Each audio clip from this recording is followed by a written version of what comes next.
तो lone pair क्या होता है? किसी भी एटम के वैलेंस शेल के अंदर, किसी भी एटम के, सपोज ऑक्सीजन के वैलेंस शेल के अंदर इलेक्ट्रॉन का ऐसा पेयर होना जो कि किसी भी, इस वक्त जो कि किसी भी और एटम के साथ बॉन्डेड नहीं है, किसी के साथ शेयर नहीं हो रहा, ठीक है। A free pair of electron which is unbounded, which is present in the valence shell of an atom is called lone pair, ठीक है। और वो किसी दूसरे एटम को डोनेट किया जा सकता है, ठीक। तो नाइट्रोजन के ऊपर एट ए टाइम एक ही लॉन पेयर होता है और वो डोनेट किया जा सकता है, ठीक है। तो नाइट्रोजन के compounds can behave as Lewis base, ठीक। और वो सारे कंपाउंड जिनमें इलेक्ट्रॉन डेफिशिएंसी होती है, जिनके आउटर मोस्ट शेल में इलेक्ट्रॉन पेयर को एक्सेप्ट करने की वैकेंसी होती है या कैपेबिलिटी होती है, तो वो सब लुईस एसिड बिहेव कर सकते हैं, ठीक है। जैसे कि ये H पॉजिटिव, ठीक, ये एक पेयर को एक्सेप्ट कर सकता है, ठीक है।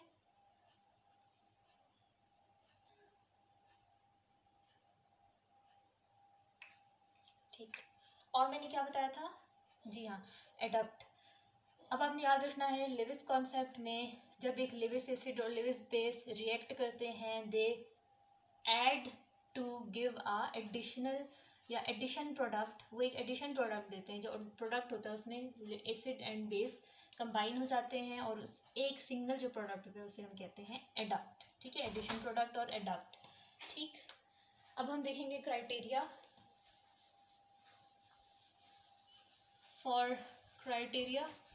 To behave as Lewis base और लुईस एसिड। कौन सी केमिकल स्पीशीज होंगी जो लुईस बेस बिहेव कर सकती हैं और कौन सी लुईस एसिड? तो लुईस एसिड्स के लिए ये कंडीशंस हैं, या तो कोई ऐसा न्यूट्रल कंपाउंड हो जिसमें, अगर तो कोई न्यूट्रल कंपाउंड होगा, न्यूट्रल एटम होगा, तो उसके वैलेंस शेल में वैकेंसी होनी चाहिए, इलेक्ट्रॉन के लिए जगह होनी चाहिए, ठीक है। It should be electron deficient. तो आप क्या कहोगे? With a neutral compound with incomplete octet can behave as Lewis acid, वो इलेक्ट्रॉन एक्सेप्टर बन सकता है, उसका ऑक्टेट अभी तक कंप्लीट नहीं है, ठीक है। और क्या हो सकता है? Simple cations are capable of accepting electron pairs, ठीक है। तो सिंपल कैटाइंस भी एज लुईस एसिड बिहेव कर सकते हैं और वो न्यूट्रल कंपाउंड जिनका इनकम्प्लीट ऑक्टेट है वो भी लुईस एसिड बिहेव कर सकते हैं।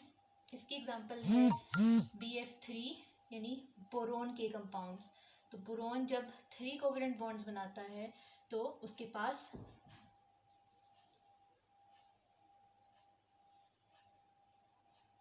स्टिल टू इलेक्ट्रॉन्स की डेफिशिएंसी होती है, ठीक है। बोरोन के खुद के जो इलेक्ट्रॉन्स होते हैं वैलेंस शेल के अंदर वो 3 होते हैं और फिर वो 3 मोर इलेक्ट्रॉन्स अकोमोडेट करता है by sharing with other atoms, ठीक है। तो ये दोनों इलेक्ट्रॉन भी इसके वैलेंस शेल में हैं, ये भी और ये भी, तो कलेक्टिवली हो गए 6 इलेक्ट्रॉन्स। तो ऑक्टेट तो कंप्लीट होता है 8 इलेक्ट्रॉन्स थे, तो अभी तक इसके पास 2 इलेक्ट्रॉन्स की डेफिशिएंसी है, ठीक है। तो BF3 या बोरोन के compounds with 3 covalent bond can behave as Lewis acids, ठीक। और कैटाइंस में क्या हो सकता है? कैटाइंस में सिल्वर आइंस, ठीक है। इस तरह प्रोटॉन इटसेल्फ, ये भी एक लुईस एसिड है। अब हम बेस देखते हैं, लुईस बेस के लिए क्या कंडीशंस हैं। इसी तरह अगर तो वो न्यूट्रल है तो it must have a lone pair to donate to Lewis acids, जैसे कि अमोनिया इज न्यूट्रल कंपाउंड लेकिन उसके ऊपर एक लोन पेयर होता है, ठीक है। जैसे कि वाटर, उसमें ऑक्सीजन के ऊपर 2 लोन पेयर्स होते हैं जिसमें से वो एट अ टाइम सिर्फ एक ही डोनेट कर सकता है, ठीक। इसी तरह anions can behave as Lewis base, ठीक है।